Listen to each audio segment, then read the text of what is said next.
저번에 읽어 드린다는 게 이거는 뭐 어떤 관점이냐면은 정말 우리나라 그러니까 OECD 국가 중에 자살률 1위잖아요. 수십 년 동안. 네. 너무 심각해가지고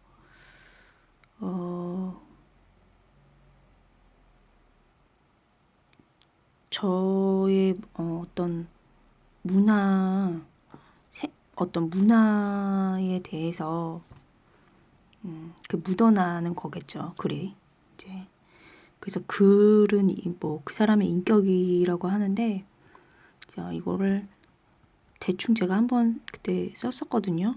너무 그러니까 자살은 노래하듯이 계속 뭐 언론이나던가 뭐 책임지는 사람도 없고 모방 자살도 마찬가지고 책임지는 사람도 없는데 뭐 그런 뭐 정말 어떤 이렇게 말하면 과격한 표현이지만은 개소리는 그런 거는 되게 잘 들려주면서 정말 악의 표현 그 표양이거든요. 그러면 보고 듣고 말하고 어떻게 되겠어 다른 사람들이. 그래서 저는 이걸 읽고 저도 이거 지금 좀 고쳐가지고 전자책으로 좀 출판을 하기 전에 읽어드릴게요. 베르테르의 철계단. 이게 근데 12분 정도 되더라고요. 베르테르의 철계단. 철계단은 마음의 영광을 훔치는 도둑이 되었다. 가까운 사람 또는 유명인들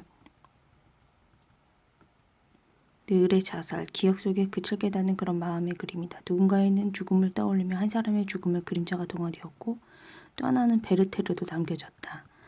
이제 이 유명한 주인공의 등장은 미래의 미지수이다. 눈과 귀 그리고 입으로 죽음을 맛본 마음은 죽음을 되뇌이고 생각하게 한다. 늪이다. 빠져나가려 애를 쓰면 쓸수록 더 깊이 빠져드는 늪. 근데 이게 이제 아이돌이 이렇게 됐잖아요. 살아있는 자들이 처음에는 좋기 시작했지만은 이제는 아이돌로 이렇게 변모가 됐잖아요.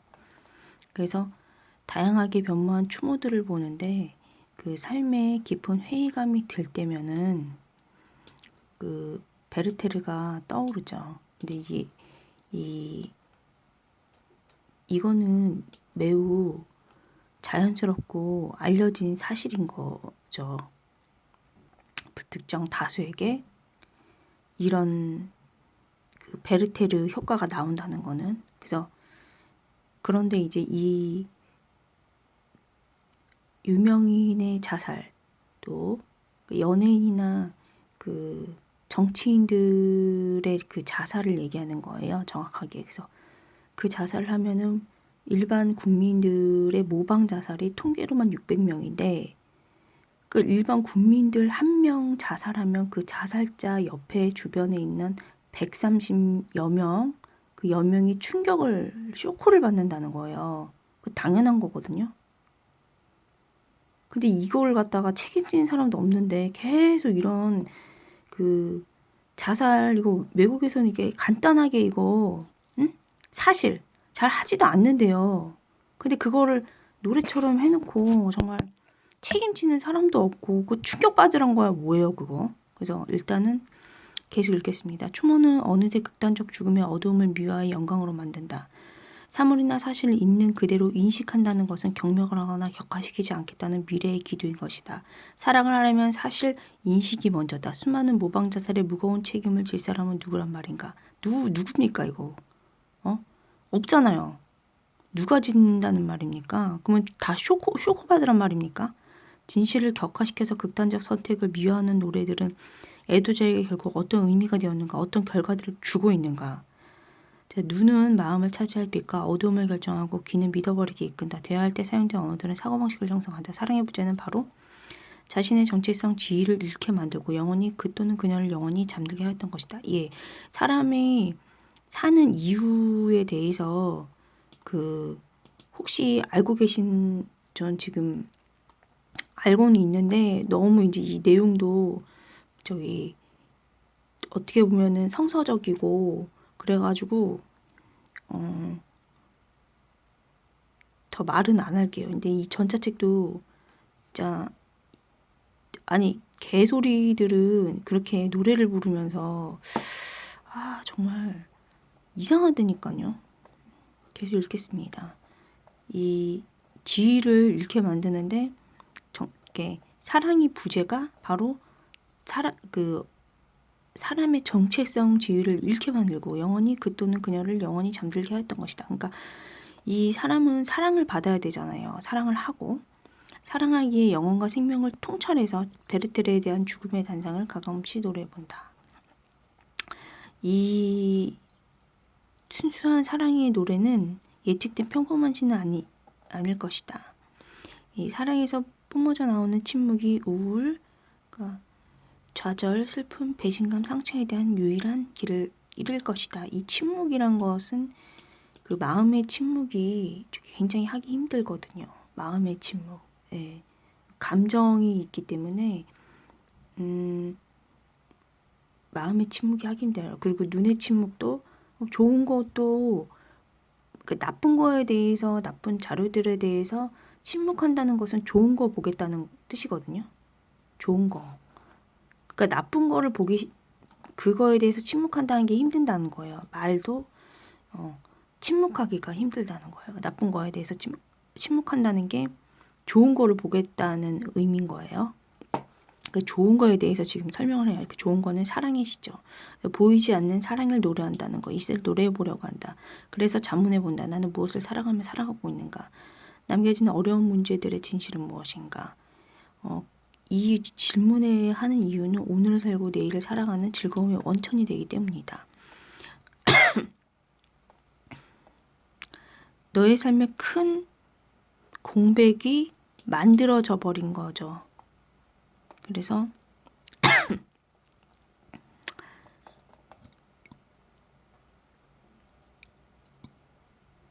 어떤 세속적인 득과 이득과 명예를 가져다주는 사람을 대신해가지고 죽는 조건적이고 정치적 사랑이 아니고, 그리고 이 사랑은 또 유한해가지고 상황에 따라 또 조건에 따라 변하는 세상에 속하는 그런 존재하는 사랑은 아니죠. 어떤 사랑이냐면은 무한한 사랑인데 고귀하고 고결한 사람이 죄와 허물이 많은 사람을 대신해서 죽는 죄값을 치러내는 사랑의 본질에 가깝다는 거죠. 무한한 사랑. 이러한 사랑은 존재하지만 지금 나는 찾지 못하거나 깨닫지 못했을 뿐이다. 그러니까 생명의 뿌리를 떠나서는 이러한 사랑을 찾지 못하죠. 사랑의 열매가 생명이니까요. 그래서 이런 사랑의 체험들의 언어가 바로 시편이다. 시편은 다윗 왕과 솔로몬 왕의 시편을 말합니다. 네, 그렇게 노래를 함으로써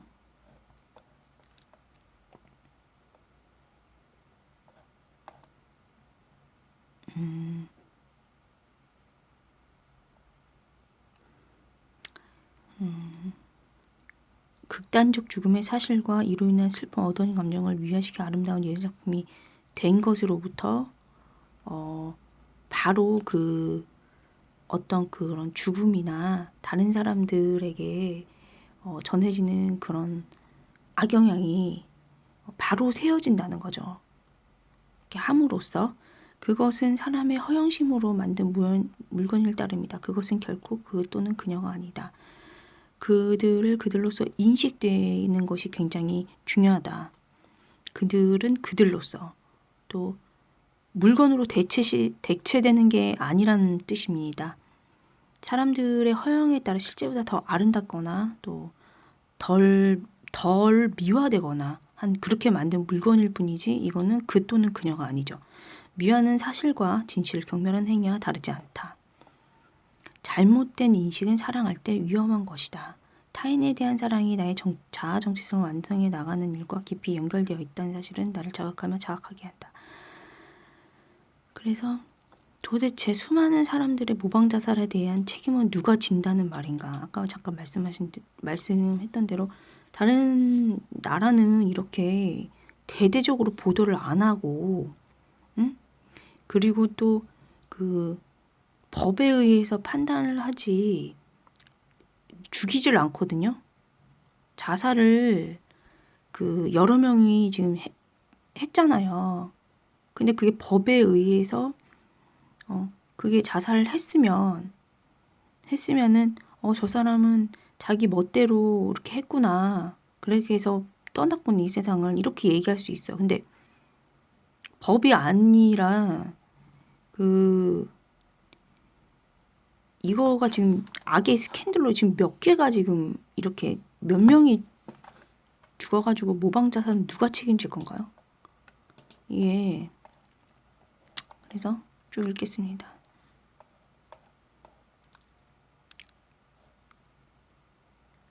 많은 사람들이 베르테르 모방자살에서 어두운 영향을 받아 나눴다. 극단적인 죽음 앞에서 자신의 정체성이 흙탕물처럼 되어버린 것이다. 반면 서로에게 선이게 되는 빛나는 영향을 받아 나누는 노래들도 있다. 이 시편을 얘기하는 거예요.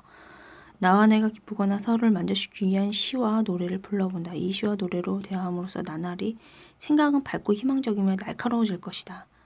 나의 말을 듣는 나의 귀와 그것을 믿는 마음이 증거인 것이다. 그 마음이 빛과 어두움은 나의 정신을 채우고 발전하여 성장시켜 나간다.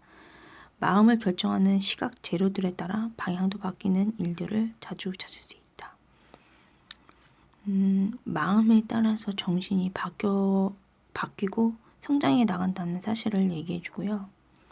그 다음에 이런 감추어진 분노는 겸손한 언어와 태도로 그 화가 사라집니다.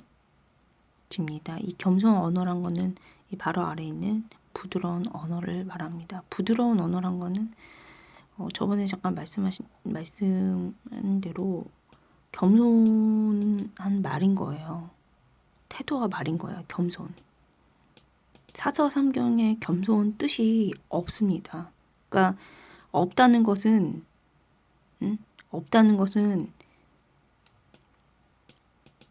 어떻다는 의미겠나요?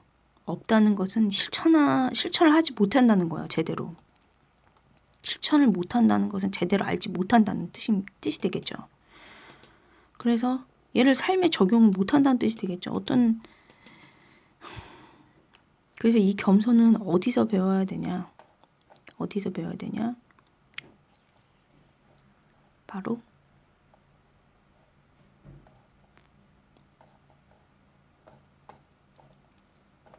시편에서 배워야 한다. 이 시편 다윗 왕과 솔로몬 왕의 영혼과 겸손의 언어들로 된 시를 노래해서 그 다음에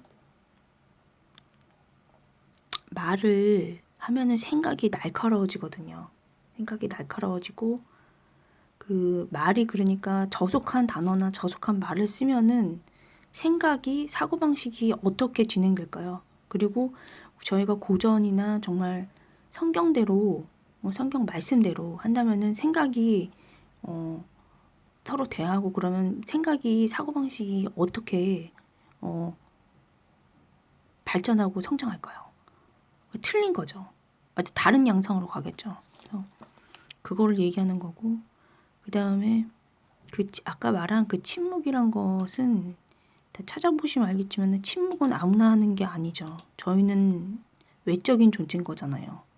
침묵은 말도 침묵하기 힘든데 마음이 침묵하기 굉장히 힘들어요. 눈의 침묵도 마찬가지하지만은 힘들어요.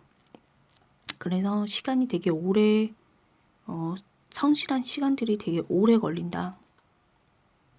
그것도 결과도 주시는 것이지만 어쨌든 이거에 대해서 이렇게 썼고 하지만 그 침묵은 심오한 어떤 체험을 하게 만들게 그 결과가 주어지거든요. 제가 하고 싶어서 하는 게 아니고 그렇게 주어지거든요. 그 침묵이란 거는 결국은 그 신앙의 그 증표인 거예요. 증거가 되는 거거든요.